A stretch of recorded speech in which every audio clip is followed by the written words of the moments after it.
ยายังต้องไม่กินยาเท่าไหร่ต้องกินยาเท่าไหร่เลือด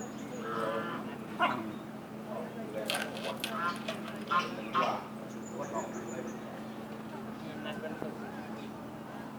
เราไม่ได้บอกอาจารย์ที่บอกอาจารย์ข้าวยางอะไรด้วยกัน